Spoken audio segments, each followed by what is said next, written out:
Taste the Daily. Hola!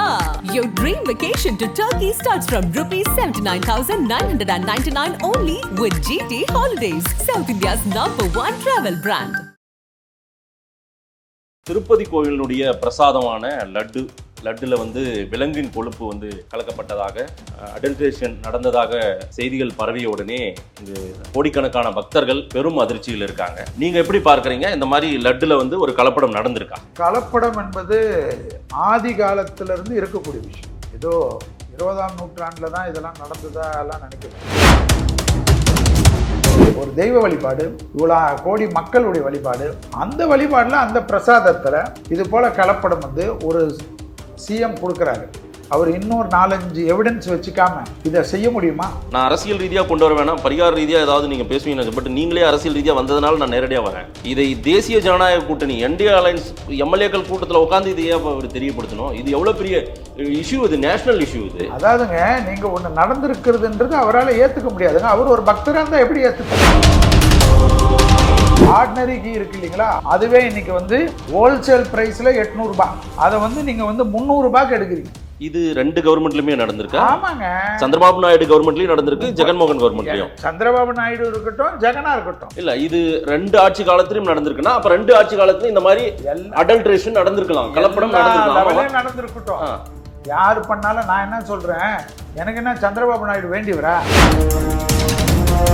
திருப்பதியில வந்ததை பொறுத்த வரைக்கும் அது புனிதம் கெட்டதோ இது கெட்டதோ, ஆனா ஒரு விஷயம், இந்தியாவில் இருக்கிற எல்லா கோயில்லையும் இது ஒரு அலாரமிங், ஒரு மணி அடிக்கிற விஷயம். இல்ல, இங்கதான் ஏதோ அரசியல் இருக்கோ. நீங்களும் பிஜேபி மாதிரியே பேசுறாரு, ஒரு பெருமாள் பக்தரா பேசுறேன். எனக்கு ஒன்னே ஒண்ணுங்க, இதுல அரசியல் தான் நீங்க கொண்டு வாங்க. நீங்க உங்களுக்கு தான் வரணும், உங்களுக்காக தான் வெயிட்டிங். நான் என்ன வெயிட்டிங்? தலைமை குருக்கள் 5 வருஷமா கதறின்னு இருக்காரு. கிச்சன் ஃபுல்லா லட்டு பிரசாதத்துல இருந்து அயோக்கியத்தனம் நடக்குதுன்னு சொல்லியிருக்காரு. நான் என்ன சொல்றேன், ஒரே ஒரு ஆளு கத்துன்னு கத்துனது அம்பலத்துக்கு ஏறாது. இதே சந்திரபாபு நாயுடு சார் சொன்ன உடனே பத்திக்கிச்சு. ஆதன் தமிழர்களுக்கு வணக்கம். பல்வேறு துறைகளில் ஆக சிறந்த ஆளுமைகளை சந்தித்து நாம் நேர்காணல் எடுத்து வருகிறோம். அந்த வகையில் மீண்டும் நம்மோடு இணைந்திருக்கிறார் யதார்த்த ஜோதிடரும் பாரதிய ஜனதா கட்சியின் சிந்தனையாளர் பிரிவின் தலைவருமான திரு செல்வி அவர்கள். அவரிடம் கேட்பதற்கு நிறைய இருக்கின்ற வாரங்களோடமே கேட்போம். வணக்கம் செல்வி சார். வணக்கம். எப்படி இருக்கீங்க? நல்லா இருக்கும், கடவுள் ஆசீர்வாதம். திருப்பதி கோயிலினுடைய பிரசாதமான லட்டுல விலங்கின் கொழுப்பு கலக்கப்பட்டதாக அடல்ட்ரேஷன் நடந்ததாக செய்திகள் பரவிய உடனே இங்கு கோடிக்கணக்கான பக்தர்கள் பெரும் அதிர்ச்சியில் இருக்காங்க. உங்களுடைய பார்வையில் இப்படி ஒரு கலப்படம் நடந்ததா நீங்களுமே உறுதிப்படுத்துறீங்களா? அதே போல இது நடந்திருப்பதற்கான வாய்ப்புகள் அதிகம் சொல்வதும் இதுல அரசியல் இருப்பதாகவும் சொல்றாங்க. நீங்க எப்படி பார்க்கறீங்க? இந்த மாதிரி லட்டுல ஒரு கலப்படம் நடந்திருக்கா? கலப்படம் என்பது ஆதி காலத்திலிருந்து இருக்கக்கூடிய விஷயம். ஏதோ 20ஆம் நூற்றாண்டுல தான் இதெல்லாம் நடந்ததா எல்லாம் நினைக்க வேணாம். அதாவது நம்மளது ஒன்னொன்னுமே கல்வெட்டுக்கள்னு இருக்குது. மன்னர் காலத்து கோயில்கள், கிருஷ்ணதேவராயர் காலத்திலிருந்து இருக்கக்கூடியது தான் திருப்பதி.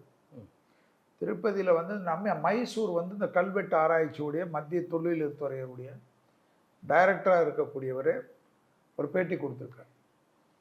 அதில் எல்லா கல்வெட்டு, அதில் தமிழில் இருக்கும் கல்வெட்டு, தெலுங்கில் இருக்கும், கன்னடத்தில் இருக்கும். நீங்களே பார்த்துருப்பீங்க, திருப்பதியில் போனால் தமிழில் நிறைய கல்வெட்டு. அதிலே மன்னர்கள் அதே போல் பல்லவராணி எல்லாம் இருக்கிறச்ச அவங்க காணவன் பெருந்தேவி எல்லாம் இந்த சமையல் நல்ல சிறப்பாக செஞ்சு சிறப்பாக இருந்ததுக்கு 4176 தங்க காசு கொடுத்ததெல்லாம் இருக்கு.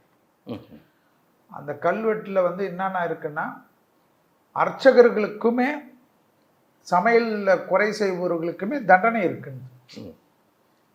அர்ச்சகர்களுக்குமே, அதாவது கோயிலில் பூஜைகள்லையோ மற்ற விஷயத்துலையோ குறை செய்தவர்களுக்கும், சமையலில் குறை செய்தவர்களுக்கும், சமையலறை சுத்தமாக வைக்கவில்லை என்றாலே தண்டனை இருக்கு. அதுபோல் ஏற்கனவே கல்வெட்டு ஆராய்ச்சியில் என்ன சொல்லியிருக்காங்க, ஒரு முறை அர்ச்சகருக்கும் சமையலில் இருந்தவங்களுக்கும் தவறு செய்ததற்காக தண்டனை கொடுக்கப்பட்டு அந்த தலைமுறையே திருப்பதிக்கு தலைமுறையாக தான் அந்த திருப்பதியிலலாம் அந்த இப்போ தான் நம்ம சிஸ்டம் ஏதோ இருக்கலாம், அந்த வேலை செய்யக்கூடிய அந்த பணியாளர்களை அந்த ஊரை விட்டு அந்த இவங்களை விட்டு ஒதுக்கி வைத்ததெல்லாம் இருக்குன்னு இருக்கு. ஸோ திருப்பதி வரலாறுன்னு எடுத்தா, கோயில் வரலாறுல ஏதோ சந்திரபாபு நாயுடு காலத்தில் தான் கலப்படம்ன்றது இல்லை. ஆனால் அது எந்த லெவலில் கலப்படம்ன்றது இனிமேல் வரக்கூடிய இந்த ஆராய்ச்சிகளுடைய இப்போ தானே ஆராய்ச்சி கட்டுரைகளில் வந்து ஒன்று ஒன்றா எடுத்து விடுறாங்க. ஸோ நிறைய நம்ம பேச முடியாது, இதெல்லாம் ஆராய்ச்சியாளர்கள் கொடுக்கக்கூடிய விஷயம். ஏற்கனவே இருக்கும், மியூசியத்தில் இருக்கும், எல்லாத்துலேயும் இருக்கும், இனி எடுப்பாங்க எல்லாரும் நல்ல நாட்டம் கொண்டவர்களும். சரி, என்னை பொறுத்த வரைக்கும் இது வந்து மக்களாட்சி. கோர்ட்டு, சட்டத்திட்டங்கள், மீடியா கீடியான்னு எல்லாமே இருக்கக்கூடிய விஷயம். ஒரு சந்திரபாபு நாயுடு சார் வந்து ஒரு சிஎம்மாக இருக்கார், மக்களுடைய ஏகோபத்தில் அவர் வந்திருக்கார். ஜெகன்மோகன் ரெட்டி சாரும் ஒரு பெரிய லெவலுக்கு மக்கள் செல்வாக்கு மிக்க ஒரு தலைவர். அதில் வந்து இந்த அடல்ட்ரேஷனில் இவங்க ஏதோ ஒரே ஒரு லேபை வச்சு இவங்க இதெல்லாம் பேசுகிறாங்கன்னு நிறைய பேர் பேசுகிறாங்க. ஆமாம், நான் கேட்குறேன், நான் ஒரு லாயராக கேட்குறேன், ஜோசியர்லாம் விடுங்க, எவ்வளோ பெரிய குற்றச்சாட்டு, அதுவும் இந்தியாவை கொந்தளிக்கக்கூடிய குற்றச்சாட்டு. இந்தியாவில் 140 பேர் இருந்தால் 100 கோடி பேர் பக்தர்கள்னு சொல்லுவாங்க, நான் அதை கூட சொல்லலை. அதில் பாதி பேர் 70 கோடி பேர் பக்தர்களாக இருப்பாங்க. அப்பேற்பட்ட ஒரு திருப்பதி சென்டிமெண்ட் அது. திருப்பதி என்றால் நீங்கள் அந்த பிரசாதம் வந்து இப்போ நானே வந்து உங்ககிட்ட கொடுக்குறனாலே நான் வந்து எப்போவுமே எனக்கு ரெகுலராக பிரசாதம் வந்தாலும் அது வந்து லட்டு தானேன்னு உட்காந்து வாங்க மாட்டோம். எழுந்து திருப்பதி பெருமாளே வந்திருக்குதான்னு நினச்சி தான் கும்பிட்டு வாங்குவோம். இல்லை லட்டையே கும்பிட்டு சாப்பிடுவாங்க நிறைய. இல்லை வாங்குறது இல்லாமல் எப்பவுமே திருப்பதி பிரசாதத்துக்கோ இல்லை மற்ற கோயில் பிரசாதத்துக்கோ என்னன்னா நீ மட்டும் சாப்பிடாம எல்லாருக்கும் கொடுக்கணுன்றது ஒரு விதி. அது எல்லாருக்கும் யாராருக்கு கொடுத்தாலும் இப்போ திருப்பதியில் 2 லட்சம் பேர் போகிறான்னா 2 லட்சம் பேர் வாங்கின்னு வர பிரசாதம் வந்து இன்ட்டு 4 போகும், 8 பேர் 8 லட்சம் பேருக்கு அப்படி போகும். சரி, ஸோ இது போல் வந்து கணக்கு 365 நாள் கணக்கு போட்டுக்கு. நான் என்ன சொல்கிறேன், அந்த பக்த பெருமக்களோடு வரும். இப்போ ஹஜ் யாத்திரை போகிறாங்க, ஹஜ் யாத்திரை போயிட்டு நம்ம முஸ்லீம் நண்பர்களே நமக்காக கொண்டு வராங்க அந்த கோயிலேருந்து. நம்ம முஸ்லீம் தான் கொடுக்குறாருன்னு நம்ம உட்காந்து வாங்குறோமா? இல்லை இல்லையா? இப்போ ஏதாவது ஒரு இதுக்கு போகிறோம், நமக்கே திடீர்னு போகிறோம், ஒரு இது இல்லைன்னா மவுண்ட் ரோடு தர்காவுக்கு போகிறோம், நமக்கு துவா வாசிக்கிறாங்க. துவா வாசிக்கிறச்சு அவங்கள வந்து பூந்தி பிரசாதத்தை கொடுக்குறாங்க. பூந்தி பிரசாதத்தை கொடுக்குறாங்கன்ட்டு நம்ம இடது கையில் வாங்குறோமா? அந்த பயபக்தியோடு தானே வாங்குறோம். நான் என்ன கேட்குறேன், சர்ச்சுக்கு போகிறோம், சர்ச்சில் திடீர்னு நமக்காக வேளாங்கண்ணிக்கு போகிறோம், அங்கேயும் நமக்காக அப்பமோ மற்ற இதுவோ கொடுக்குறச்ச எவ்வளோ பயபக்தியோடு வாங்குறோம். நான் என்ன கேட்குறேன், இது போல் ஒரு வேளாங்கண்ணி, இது போல் வந்து ஒரு முஸ்லீமுடைய இஃப்தார் விருந்து, இது போல் வந்து அவங்க கொடுக்கக்கூடிய நோன்பு கஞ்சி. நோன்பு கஞ்சின்றது ஒரு புனிதத்தினுடைய உச்சம் அவங்களுக்கு. அது வந்து அந்த நோன்பு இருக்கிறவங்களுக்கு அந்த காலகட்டம் முடிஞ்ச பிறகு கொடுக்கக்கூடிய பசியாற்றுதல் கிடையாது. சரி, அது வந்து அவங்களுக்கு ஒரு பிரசாதம். அந்த பிரசாதத்தில் அந்த சமூகத்துக்கு அந்த அதாவது உங்களுக்கு வந்து பார்த்தீங்கன்னா நபிகள் ஒதுக்கி வைத்த சில உணவை சேர்த்து அதை வந்து கொடுத்துட்டாங்கன்னா விட்டுருவாங்களா சும்மா? இதே இந்த மக்கள்லாம் இப்போ இவ்வளோ பேர் கத்துறாங்கல்ல, இதனால் செத்தா போயிட்டீங்கன்னு ஒரு தலைவர் கேட்குறாரு, இதில் என்ன இருக்குன்றார். இது என்ன இருக்குது, எல்லாருமே எல்லா விதத்துலேயும் இருக்குது. இப்போ உணவு முறை எடுத்தால் பிஸ்கெட்டில் கூட புரோட்டீன் சம்மந்தப்பட்ட உணவுன்னு பார்த்தீங்கன்னா மீனுடைய கருவாடு தூளெல்லாம் கலக்கிறாங்கன்றது எப்பவுமே நமக்கு இருக்குது. சரி, நிறைய இன்றைக்கி வந்து டின் ஃபுட்ஸு வருது பார்த்துங்க. அதில் சேர்க்கக்கூடிய சில புரோட்டீனாக இருக்கட்டும், கால்சியமாக இருக்கட்டும், எலும்புகளுடைய இது எல்லாமே இருக்குது, அதெல்லாம் வேறு. ஆனால் திருப்பதி வந்து நீங்கள் எப்படி பார்க்கணும், ஒரு தெய்வ வழிபாடு, இவ்வளோ கோடி மக்களுடைய வழிபாடு, அந்த வழிபாடில் அந்த பிரசாதத்தில் இது போல் கலப்படம் வந்து ஒரு சிஎம் கொடுக்குறாரு. அவருடைய வாழ்க்கையில் இப்போ இந்த ரிப்போர்ட்டு அவர் இன்னொரு 4-5 எவிடன்ஸ் வச்சுக்காம இதை செய்ய முடியுமா? இல்லை, அதையெல்லாம் வெளிப்படுத்தணும். ஒன்று இவ்வளோ வேகமாக நான் அரசியல் ரீதியாக கொண்டு வர வேணாம், பரிகார ரீதியாக ஏதாவது நீங்கள் பேசுவீங்க, பட் நீங்களே அரசியல் ரீதியாக வந்ததுனால நான் நேரடியாக வரேன். இதை தேசிய ஜனநாயக கூட்டணி என்டிஏ அலையன்ஸ் எம்எல்ஏக்கள் கூட்டத்தில் உட்காந்து இதையே அவர் தெரியப்படுத்தணும். இது எவ்வளோ பெரிய இஷ்யூ, இது நேஷனல் இஷ்யூ. இது அதாவதுங்க, நீங்கள் ஒன்று நடந்திருக்கிறதுன்றது அவரால் ஏற்றுக்க முடியாதுங்க. அவர் ஒரு பக்தராக இருந்தால் எப்படி ஏற்றுக்காங்க? ஒரு தனியாக ஒரு ப்ரெஸ் மீட் வச்சோ இல்லை நீங்கள் வேற ஏதாவது இதை ஹைலைட் பண்ணி இதை எப்படி நீங்கள் வந்து சால்வ் பண்ணணும் அந்த பிரச்சனையை.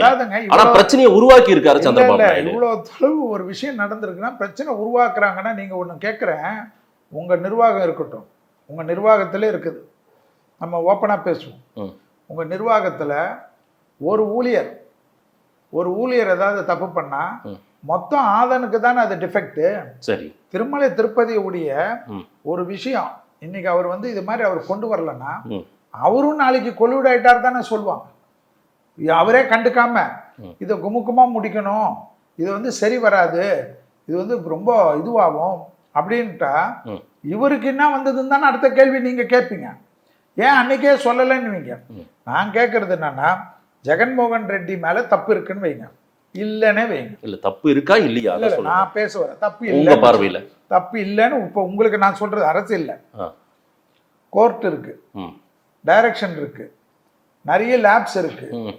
எல்லா லெவலான இருக்கு. நான் என்ன கேட்குறேங்க, 2 விஷயம். சந்திரபாபு நாயுடு சார் கொண்டு வந்தனால திருப்பதி இவ்வளோ நாள் புனிதமாக இருந்ததெல்லாம் நான் பேச வரல. நான் என்ன கேட்குறேன், திருப்பதி திருப்பதி திருமலை திருப்பதி தான் வாட்டிக்கனுக்கு அடுத்து அதிக வருவாய் இருக்கக்கூடிய கோயில். இப்போ வந்து எல்லாருமே வந்து அயோத்தி ராமர்னுவீங்க, நான் இன்னும் அந்த கணக்குக்குள்ள போல. நான் என்ன கேட்குறேன், சந்திரபாபு நாயுடு இருந்திருக்காரு, ஜெகன் இருக்காரு, வைஎஸ்ஆர் இருந்திருக்காரு, இவ்வளோ பெரிய திருப்பதியில் இவங்களால ஒரு பசுமடத்தை வைக்க முடியாதா நான் கேட்குறது.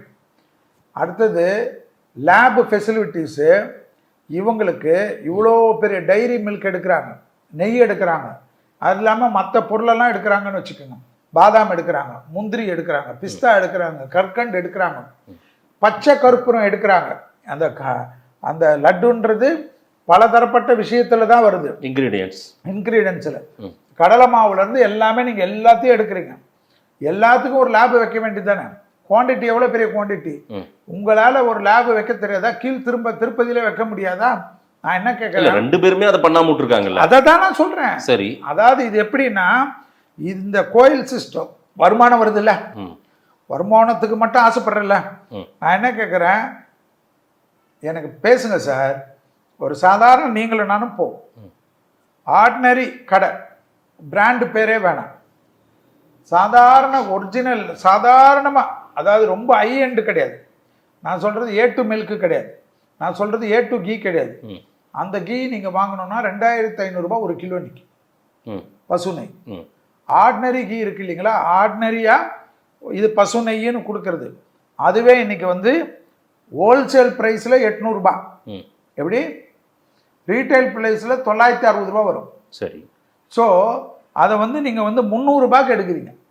இது 2 கவர்மெண்ட்லயுமே நடந்திருக்கு. ஆமாங்க, சந்திரபாபு நாயுடு கவர்மெண்ட்லயும் நடந்திருக்கு, ஜெகன்மோகன் கவர்மெண்ட்லயும். சந்திரபாபு நாயுடு இருக்கட்டும், ஜெகனா இருக்கட்டும். சரி, இது வந்து எப்படி வந்து நான் என்ன கேட்கிறேன், இதுலயே அவன் வந்து எப்படி கொடுப்பான், எனக்கு பதில் சொல்லுங்க. இல்ல, இது 2 ஆட்சி காலத்திலும் நடந்திருக்குன்னா அப்ப 2 ஆட்சி காலத்திலும் இந்த மாதிரி அடல்ட்ரேஷன் நடந்திருக்கலாம், கலப்படம் நடந்திருக்கட்டும். யாரு பண்ணாலும் நான் என்ன சொல்றேன், எனக்கு என்ன சந்திரபாபு நாயுடு வேண்டியவரா? நான் வந்து திருப்பதி தேவஸ்தானத்தினுடைய திருமலையுடைய கோவிந்தா போடக்கூடிய ஒரு சாதாரண பக்தன். அந்த பெருமைகளை சொல்லி வாழக்கூடியவன் நான்.